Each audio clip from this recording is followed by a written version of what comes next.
जब तुम्हारे जीवन में एक ऐसा गुरु आएगा जो आत्मा का ज्ञान रखता है, वही तुम्हें तुम्हारी आत्मा का ज्ञान दे सकता है। अध्याय 4 34वां श्लोक गीता का पढ़ो। अगर भगवान को अपनी पूजा करवानी थी तो बीच में गुरु को क्यों ले आए? अपना ही पूजन करवाना था तो आत्मा के बारे में क्यों बता रहे हो भाई? आत्मा का क्या मतलब है फिर? मैं भगत, मेरा भगवान कृष्ण जी, अब बीच में दूसरा अध्याय की क्या जरूरत है?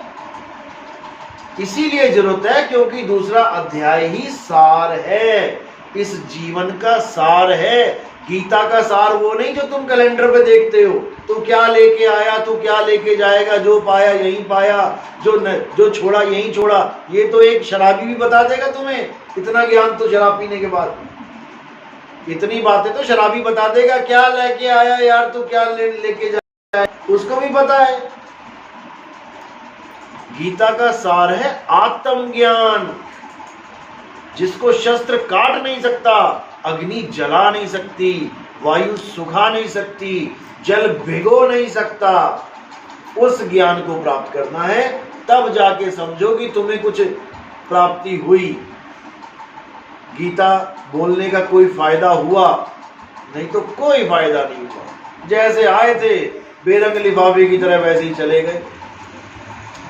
तो इसी को समझना है। इसी ज्ञान को धारण करने के लिए राम जी और कृष्ण जी को भी गुरु बनाने पड़े।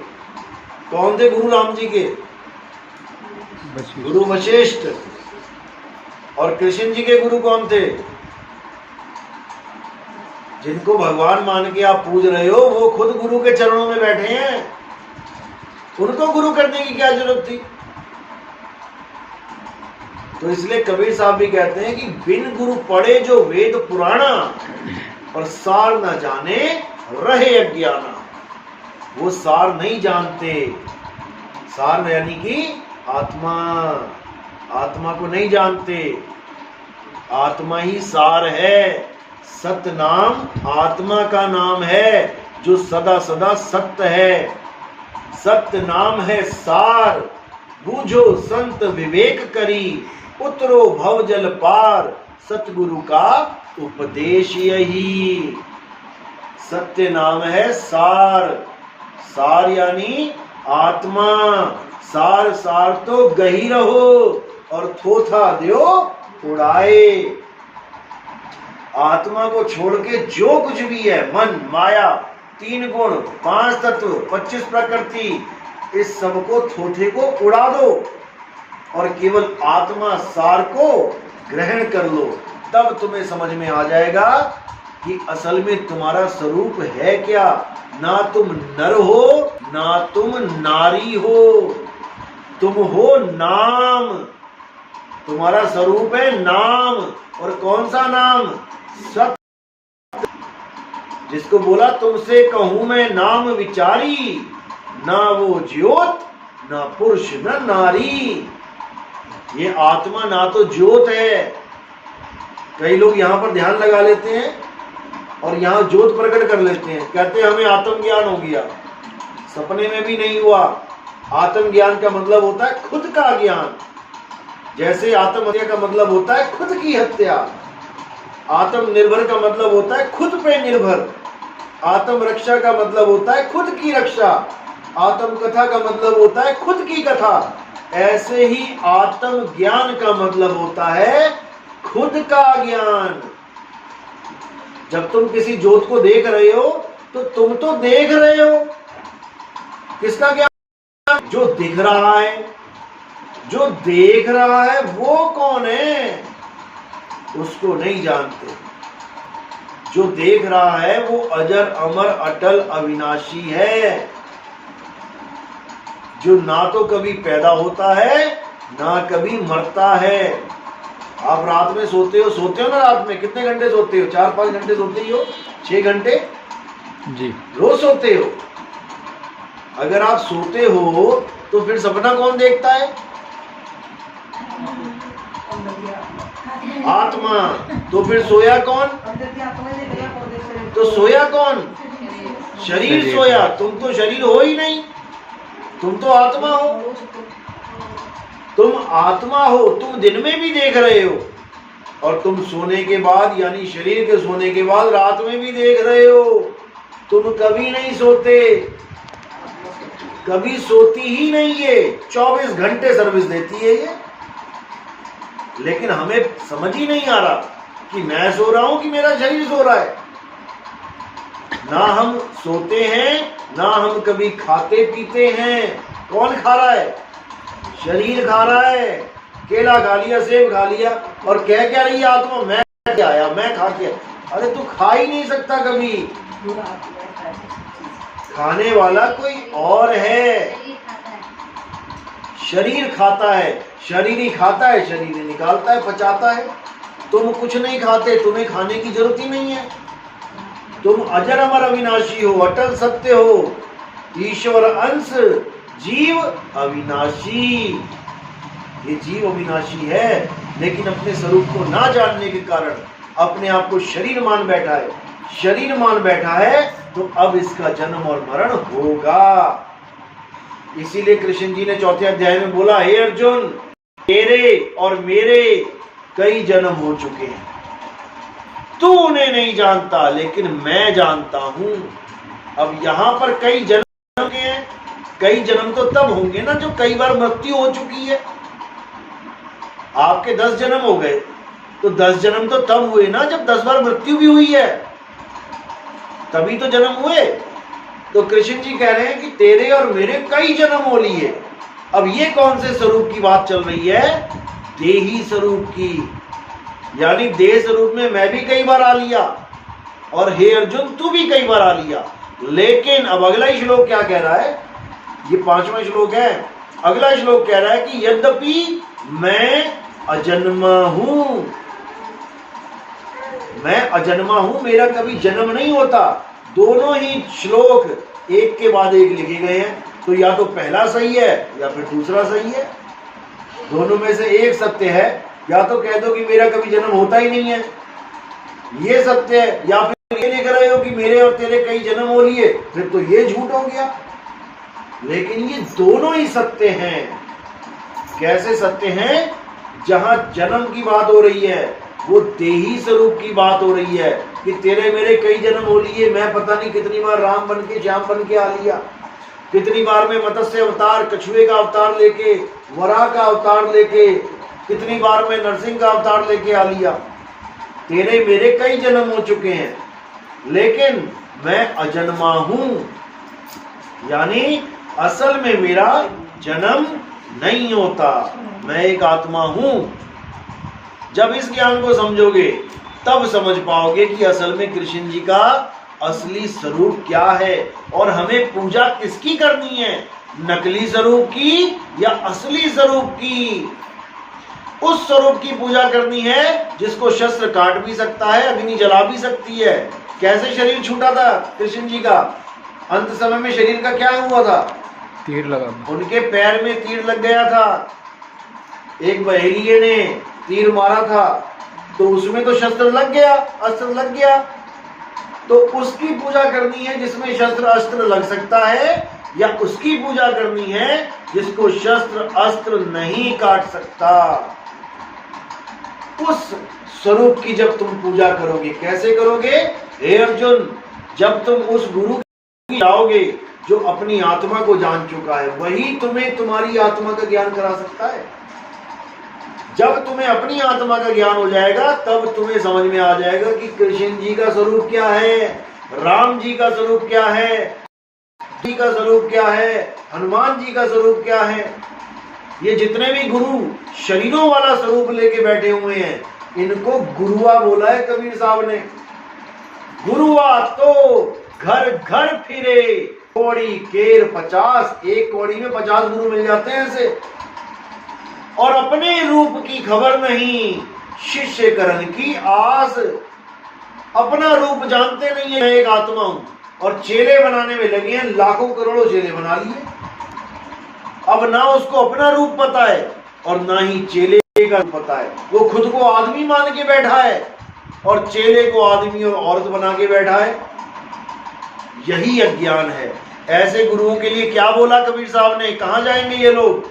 अरे झूठा गुरु अजगर बना, लख 84 जाए और सारी संगत चींटी बनी, तोड़ तोड़ के खाए। तोड़ तोड़ के खाएंगे उस गुरु को। क्यों? क्योंकि उसने इन जीवों का अनमोल जीवन बर्बाद कर दिया। देना था आत्मज्ञान और पकड़ा दिया देही ज्ञान। देना था कृष्ण जी के आत्म स्वरूप का ज्ञान। हे अर्जुन, जो मुझे मनुष्य करके जानता है वो यथार्थ में मुझे नहीं जानता। जो मेरे अविनाशी स्वरूप को जानता है वही यथार्थ में मुझे जानता है। और जो जैसी साधना करेगा, अंत समय में जैसी जिसकी मति होगी वैसी ही उसकी गति हो जाएगी। जो शरीरों की पूजा करेगा वो शरीरों को ही प्राप्त करेगा, और जो आत्मा में लीन रहेगा वो आत्म गति को प्राप्त करेगा। तीसरा अध्याय 17वां श्लोक। हे अर्जुन, जो अपनी आत्मा में संतुष्ट रहते हैं, जो अपनी आत्मा में निपुण हो जाते हैं, रमण करते हैं, उन्हें किसी अन्य पर निर्भर रहने की जरूरत नहीं रहती। वो किसी और अधीन नहीं रहते और उन पर कोई धार्मिक कर्म कर्तव्य लागू ही नहीं होता। उनको किसी मंदिर जाने की जरूरत नहीं, उनको कहीं तीर्थ पूजा करने की जरूरत नहीं, कहीं घंटियां बजाने की जरूरत नहीं, कुछ करने की जरूरत नहीं। वो बस अपनी आत्मा में लीन रहे। अपनी आत्मा में लीन जो हो जाते हैं वो अपने स्वरूप को प्राप्त कर लेते हैं, और वो ही जीव स्थित प्रज्ञ कहलाते हैं। स्थित प्रज्ञ का मतलब है अब वो ऐसी स्थिति में स्थित हो गए, अब उन्हें जन्म मरण का रोग नहीं लगेगा। अब उनको कहीं आने जाने की जरूरत नहीं है। तो ये ज्ञान दिया गया गीता में, लेकिन अज्ञानी जीवों ने, ज्ञानी गुरुओं लोगों ने ये ज्ञान कभी किसी को दिया ही नहीं। आत्मा आत्मा तो सब करते रहे, क्योंकि गीता में लिखा इसलिए करना पड़ रहा है, लेकिन पूजा फिर शरीरों की करवाते रहे। ज्ञान फिर वही पकड़ा दिया कि कृष्ण जी मृगनैनी हिरणी जैसी आंखों वाले और बांसुरी पकड़ के खड़े हैं, उनकी पूजा करो। यही अज्ञान है, इसी को समझना है। तो ये सब तब समझ में आएगा जब आप सत्संग सुनोगे। बिन सत्संग विवेक न होई, राम कृपा बिन सुलभ न सोई। सत्संग की क्या जरूरत है आपको? राम जी का मंदिर घर के सामने है, जाओ वहां घंटी बजाओ, पूजा करके घर वापस आ जाओ। लेकिन ये सत्संग क्यों बोला जा रहा है? सत्संग का मतलब होता है सत्य का संग। हे अर्जुन, इस दुनिया में दो तत्व हैं, एक सत्य तत्व, एक असत तत्व। असत तत्व तो ये सारे शरीर हैं। क्यों असत्य हैं? क्योंकि ये एक स्वरूप में नहीं रहते, ये बदलते रहते हैं। जब भगवान राम पैदा हुए तो छोटे से थे, बड़े होते होते होते बदलते बदलते बदलते बदलते देखो कितने बड़े हो गए। कृष्ण जी जब पैदा हुए छोटे से अपने पिताजी के ऊपर सिर पे टोकरी में बैठे हुए थे, धीरे धीरे बढ़ते रहे, बढ़ते बढ़ते बढ़ते कितने बड़े हो गए। आप और हम जब पैदा हुए छोटे से थे और बढ़ते बढ़ते बढ़ते आज देखो बूढ़े भी हो गए। जो चीज बदल जाती है अर्जुन, जो परिवर्तनशील है वो असत्य है, उसकी पूजा नहीं करनी है। और जो सत्य तत्व है वो आत्मा है। आत्मा कभी नहीं बदलता।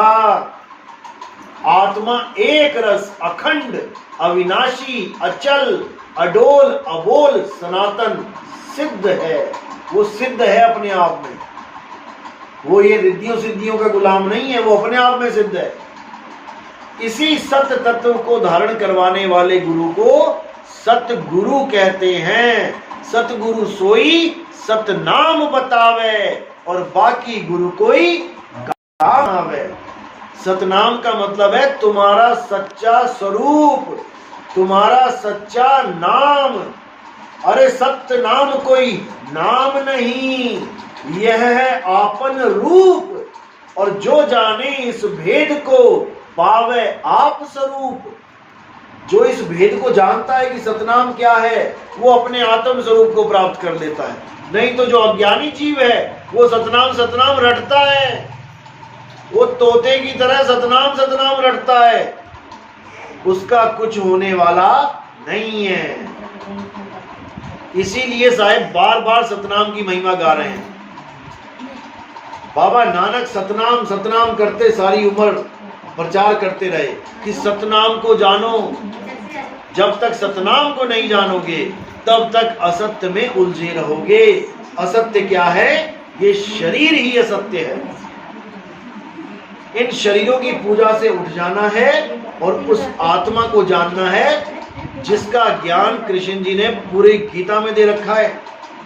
अब हमारी अवस्था वो हो गई कि हम कृष्ण जी को तो मानेंगे पर कृष्ण जी की नहीं मानेंगे।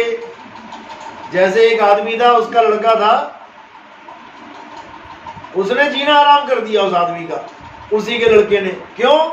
क्योंकि वो उसकी कहीं ना माने, उसकी कोई बात ही ना माने। लेकिन जहां पर भी फॉर्म भरना हो तो पिताजी का नाम बड़े प्रेम से लिख देवे। अब पिताजी उससे सुखी रहेगा कि दुखी रहेगा? वो गांव गांव जाके पिताजी कहता है यार एक लड़का पैदा हुआ, ऐसा पैदा हुआ मेरी सुनता ही नहीं है, लेकिन है मेरा ही लड़का। पिताजी पिताजी पूरा दिन करता है, प्यार पूरा करता है। बस वही हाल हमारा है। कृष्ण जी हम पूरा दिन करते रहेंगे राधे राधे राधे राधे, और कृष्ण जी जो हम समझा रहे हैं वो हम ना मानेंगे।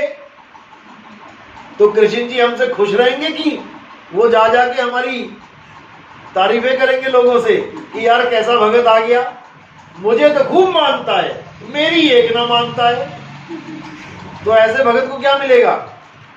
कुछ नहीं मिलेगा।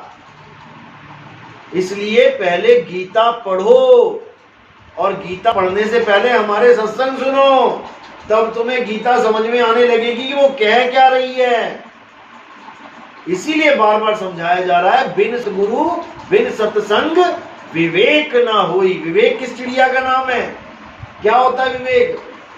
विवेक होता है सत्य असत्य को अलग करने की ताकत। कहते विवेकानंद बहुत विवेकी थे, मतलब झूठ और सच को अलग अलग कर देते थे। अब यहां पर झूठ और सच बिल्कुल सामने रख दिया। झूठ क्या है? शरीर, और सच क्या है? आत्मा। अब इस बात को जो समझ जाएगा वो है विवेकी, और जो समझकर भी सत्य का साथ नहीं दे पाएगा वो है अविवेकी। अब बस यही दो चीजें बचती हैं। दो प्रकार के गुरु हैं, एक है विवेकी गुरु जो विवेक के द्वारा तुम्हें सत्य वस्तु तक पहुंचा दे, और एक गुरु है अविवेकी गुरु जिसको गुरुआ बोला गया। गुरुआ। अब इन दोनों में फर्क बताया जा रहा है। कहते हैं गुरु मेरे सभी बड़े, उनको भी सम्मान दिया गया है। ऐसा नहीं कि उनको लताया गया है, उनको भी सम्मान दिया गया कि कम से कम तू रामकृष्ण करवा, उनकी पूजा करवा रहा है, नहीं तो पता नहीं कौन से गली नुक्कड़ पे जाके वो भगत दारू पीता, बीड़ियां गांजे पीता। इससे अच्छा लाख गुना है कि वो जाके मंदिर में राम जी कृष्ण जी की पूजा कर रहा है, लेकिन सारी उम्र पूजा ही करता रहेगा तो उसका भी कोई फायदा नहीं है। इसलिए बोल रहे हैं गुरु मेरे सभी बड़े अपनी अपनी और शब्द पारखी सो माथे का मोर। जो शब्द का विवेक करवा दे, शब्द मतलब आत्मा, और एक शब्द होता है जो मंत्र, जो गुरु लोग देते हैं आपको मंत्र जपने वाले। एक शब्द है आत्मा, एक शब्द है मंत्र। तो तुम्हें ऐसा गुरु चाहिए जो एक मंत्र को तो छुड़वा दे और एक शब्द रूपी आत्मा का लखाव करा दे। सोई गुरु पूरा कहावे, दो अक्षर का भेद बतावे, एक छुड़ावे एक लखावे, यानी मंत्र छुड़ावे। राम राम हरे कृष्णा हरे राम राधे राधे अल्लाहु अल्लाहु वाहेगुरु वाहेगुरु कबीर कबीर, जितने भी नाम है इन सबको छुड़वा देवे और एक लखावे। तुम्हें तुम्हारा असली नाम, तुम्हारा सतनाम, तुम्हारा आत्म ज्ञान लखा देवे। समझा देवे, तब प्राणी निज घर को जावे। तब वो प्राणी अपने असली स्वरूप को पाएगा, अपने निज घर को जाएगा। निज घर यानी असली घर। नकली घर कौन सा है? ये है नकली घर। कुछ समय के लिए तुम्हें कमाया गया, चल बहन तू 20 साल रह ले, चल तू 30 साल रह ले, चल भाई तू 100 साल रह ले। एक दिन तो ये छोड़ना पड़ेगा, तब कहाँ रहोगे? प्रेत बनेगे क्या? इसलिए घर मां ही घर दिखावे, जो इसमें तुम्हें अपना असली घर बता दे, वही सतगुरु है।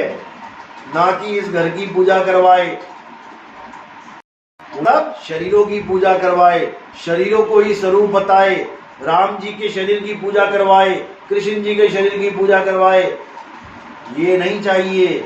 आत्मा का ज्ञान देवे। राम जी क्या है? शरीर है कि आत्मा? आत्मा है, तभी तो वो अविनाशी होंगे।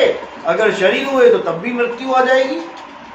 इसलिए आत्म ज्ञान बिना नर भटके, कभी काबा कभी काशी, जल में मीन प्यासी, मोहे देखत आवे हासी। चलो आज का सत्संग यही समाप्त करते हैं।